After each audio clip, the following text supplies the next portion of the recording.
দ্রাক্ষাণী পর্ব 34। একদন্ত রাজন ইন্দ্রাশিসের বিশ্বাস প্রেম নিয়ে খেলতে চেয়েছিল। ইন্দ্রাশিসের পৌরুষে আঘাত হেনে নিজের শক্তি বৃদ্ধি করতে চেয়েছিল। অশুভ শক্তির উৎসকে দ্রবীভূত করতে চেয়েছিল সেই রাজনের আত্মার মধ্যে। কিন্তু যুগে যুগে অসত্য যতই প্রবহমান হোক না কেন, সত্যর হরকাবান এসে তাকে আটক করেছেই করেছে।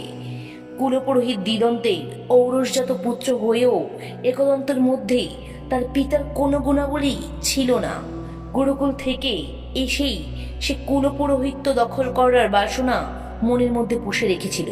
নীলাবতীর মৃত্যু দিয়ে সে আসক্ত হয়ে পড়ে মৃতের সাথে যৌন সংসর্গে। জীবন্ত মানুষের প্রতি তার কাম বাসনার মৃত্যু হয়। একদন্ত বিবাহ করেনি। কালের নিয়ম ভঙ্গ করে সে অশুভ শক্তি আরাধনা করে নিজেকে বাঁচিয়ে রেখেছে। লোকচক্ষুর সামনে সে দেবী দ্রাক্ষাণীর পূজারী হলেও সে আসলে অপদেবতার উপাসক। দেবী সতীখণ্ডকে ধ্বংস করে একদন্ত অমরত্বর স্বপ্ন পূরণের কাছাকাছি চলে এসেছে। দেবী দ্রাক্ষাণী ও কালভৈরব রুরু সেদিন একদন্তর কাছে হেরে যাননি। তার অপেক্ষায় ছিলেন সেই ব্রহ্ম মুহূর্তে, যা এই বিশ্ব চরাচরে 200 বৎসর বাদে আসে। কৌশিকী অমাবস্যার পূর্ণ তিথিতে পৃথিবীর পাশ ঘেঁষে চলে যায় আকাশ গঙ্গার এক ঊর্জাপূর্ণ ধূমকেতু। সেই সময় সকল অশুভ শক্তির ব্যাপ্তি রোধ হয়। দেবী পরম বৈষ্ণবী মা দ্রাক্ষাণী ও রক্তের দ্বারা অপবিত্র হওয়া থেকে অব্যাহতি পান। সেই মুহূর্তে একদন্ত বিনাশ সম্ভাব্য। কালচক্রকে যে যখন বাধা দেবার চেষ্টায় ব্রতী হয়েছে সেই মরেছে। রাজন ইন্দ্রাশিস দৈব দর্শনে সব অজানা তথ্য জানতে পারে। পিছন ফিরে রক্তস্নাত দেবীকে দেখতে গিয়ে সে দেখে দেবী অদৃশ্য হয়েছে। মূর্তির খুব কাছে গিয়ে রাজন লক্ষ্য করে মূর্তির মধ্যে সূক্ষ্ম সূক্ষ্ম ফাটল। ইন্দ্রাশিস ভূমিতে বসে যায় হতাশা নিয়ে। এ কি করে ফেলেছে সে? স্বয়ং কালভৈরব রুরু এসেছিলেন ইন্দ্রাশিসের কাছে। নিজের অগ্রজ ভ্রাতার সম্মান দিয়েছিল জন্মেজয় তাকে, আর রাজন সেই জন্মেজয়কে এভাবে সন্দেহ করলো। নিজের স্ত্রীকে সন্দেহ করে এই গর্ভাবস্থায় তাকে কারাগারে বন্দি করে রাখলো।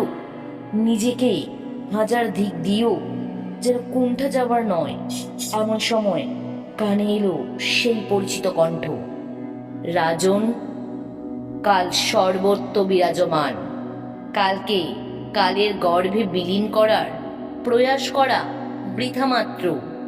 রাজন ঘুরে তাকালেন, সামনে দাঁড়িয়ে আছে জন্মেজয়। কিন্তু এ কি? কোথায় তার রাজবেশ? কোথায় তার গৌরবর্ণ? জন্মেজয়ের পরনে ব্যাঘ্র চর্ম, নীলাভ বর্ণ ধারণ করেছে জন্মেজয়ের সম্পূর্ণ তনুখানি। মাথায় সেই বাবরি চুলের স্থানে নেমে এসেছে বটমূলের ন্যায় জটা। রাজন জন্মেজয়ের পদতলে বসে গেলেন করজোড়ে। ক্ষমা করে দিন দেব, এই অধমকে ক্ষমা করুন। মহাপাতক আমি। আমাকে আপনি নিজের অগ্রজর স্থান দিয়েছিলেন, আর আমি আপনাকে আমার দৃষ্টি, আমার শ্রবণ শক্তি, আমার বাক শক্তি আপনি কেড়ে নিন দেব। রাজন ইন্দ্রাশিস বলতে লাগলেন। জন্মেজয় রাজনকে ধরে দাঁড় করিয়ে দিলে নিজের সামনে। জন্মেজয়ের পবিত্র স্পর্শ যেন রাজনের অন্তরাত্মাকে পবিত্র করে তুলল। রাজন হাত জোর করে বলল, প্রভু, এ কি মহাপাতকের ন্যায় কার্য করলাম আমি? আপনাকে হত্যা করার জন্য দণ্ডক বনে সেনা পাঠালাম। মা দ্রাক্ষাণীর পরম করুণাময়ী, তাই আমি আজ পাপ করা থেকে বেঁচে গেলাম। আপনি দণ্ডক বন থেকে এখানে এসে গেছেন। জন্মেজয় মৃদু হাসলেন, তারপর জানালেন, আমি দণ্ডক বনেও আছি, আমি এখানেও আছি।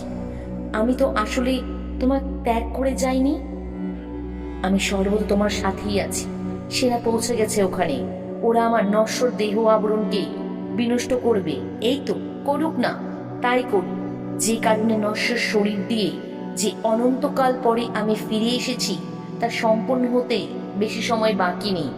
একদন্ত সেটাই জানো যেটা ও জানতে চায়।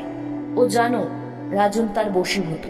ও ও জানুক জন্মেজয় রাঠোর মৃত, তবেই তো ওর আত্মবিশ্বাস ওকে সেই হারিকাটের সামনে এনে ফেলবে যার তলা দিয়ে গেছে এই রাজ পরিবারের রাজমহিষারিয়া। দেবী তাদের রক্তে রঞ্জিত হয়ে সুখী নন, সেটা নিশ্চয়ই এতক্ষণে বুঝে গেছো রাজন। আমি সূক্ষ্ম শরীরে ছিলাম তোমার পাশে, এখন আছি আর কালও থাকবো।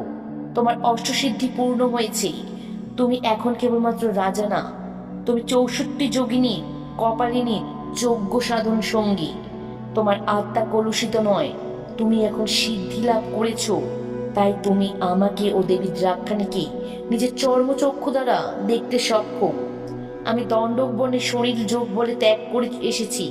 আমি এখন জন্মেজয় নয়, আমি রুরু, কাল ভৈরব রুরু। রাজন প্রণাম করে রুরুদেবকে। তার চোখের ওপরে পর্দা সরে গেছে। সে জানে এখন এই দ্রাক্ষা সাম্রাজ্যের অতীতকে, একদন্তর ছলনাকে ও উর্মির রূপে জন্ম নেয়া কপালিনীকে। তবে অষ্টসিদ্ধির ব্যবহার তো ইন্দ্রাশিস জানেন না। কাল ভৈরব বুঝতে পারলেন ইন্দ্রাশিস কি ভাবছে, তাই ভৈরব বললেন, সাধনার সোপান বেয়ে যোগী যতই উঁচুতে উঠতে থাকে তত একের পর এক সিদ্ধি তার সেবায় নিযুক্ত হয়। কিন্তু কখন নিজের ক্ষমতা জাহির করার জন্য যোগীরা এই সিদ্ধায়ের প্রয়োগ করেননি। ভক্তের আকুল ডাকে সাড়া দিতে গিয়ে কখনো প্রকাশ হয়ে পড়েছে সিদ্ধায়। তুমি সিদ্ধি পেয়েছো নিজের অজান্তে, তার ব্যবহার কিভাবে করবে সেই চিন্তা করছো রাজন। রাজন, অষ্টসিদ্ধি অর্জন সহজ নয়, চাই প্রবল কৃচ্ছ্র সাধন সঙ্গে উত্তঙ্গ তপবল। প্রথমে সদ্গুরুর আশ্রয়ে নিজে শুদ্ধ করতে হয়। দীক্ষা গ্রহণের পর গুরুর দেখানো পথে সাধন যাত্রা, নির্জন স্থান বেছে নিয়ে অভ্যিষ্ট পূরণের কঠোর যোগাভ্যাস ও তপস্যা। তুমি ভাবছো যে তুমি এমন কি করলে যে তুমি সিদ্ধি লাভ করলে? তবে শোনো, তুমি এক উত্তম পুরুষ যে বহুকাল পরে এই সাম্রাজ্যতে জন্ম নিয়েছি। তুমি আমার কাছে সিদ্ধি জ্ঞান অর্জন করতে সম্মতি প্রদান করেছিলে, তাই পরবর্তীতে তুমি আমাকে তাড়িয়ে দিলেও তোমার আত্মা তোমারই অজান্তে সিদ্ধি লাভ করে আমাকে সদ্গুরুর স্থানে বসিয়ে আর উর্মিমালাকে কারাগারে পাঠিয়ে তুমি যে নিদারুণ মনোকষ্ট পেয়েছ, রাজন হয়ে যে কৃচ্ছ সাধন করেছ, তুমি নিজের রিপুকে নিয়ন্ত্রণ করে, তাতে তোমাকে যে সিদ্ধি দিতেই হতো। অষ্টসিদ্ধি 8 প্রকার: অনিমা, লঘিমা, গরিমা, প্রাপ্তি, প্রাকাম্য, মহিমা বা কাম বশিতা, ঈশিত্ব বা ঈশিতা, বশিত্ব বা বশিতা। সিদ্ধ যোগী হিসেবে ইচ্ছা করলে অনুর মতো ক্ষুদ্র আকার ধারণ করতে সক্ষম তুমি রাজন, কিংবা চাইলে বায়বীয় অবস্থায় চলে যেতে পারো যেখানে খুশি। এই সিদ্ধিকে বলে অনিমা। ইচ্ছে মতো হালকা হয়ে জলের ওপরে হেঁটে যেতে বা শূন্যে ঘুরে বেড়াতে চাইলে একে বলে লঘিমা। আর ভারী হওয়াকে বলে গরিমা। যে কোনো স্থান থেকে যা ইচ্ছে তাই পেতে এই সিদ্ধি অর্জনকে বলে প্রাপ্তি। প্রাকাম্য নামে সিদ্ধায়ের বলে যোগী চাইলে নিজের যে কোনো বাসনা পূরণ করতে পারে। কেউ কেউ মর্জি মাফিক যে কোনো রূপ ধরতে পারে, যেমন তুমি চাইলে এখন একদন্ত রূপ ধারণ করতে পারো। এই ধরনের সিদ্ধি অর্জনকে বলে মহিমা। যোগী চাইলে কোনো স্থানে যা খুশি সৃষ্টি করতে পারে, চাইলে কোনো কিছু ধ্বংস করতে পারে, তার হাতের মুঠোয় সবটাই। এই সিদ্ধির নাম ঈশিতা। এটিও তোমার হাতে এসে গেছে।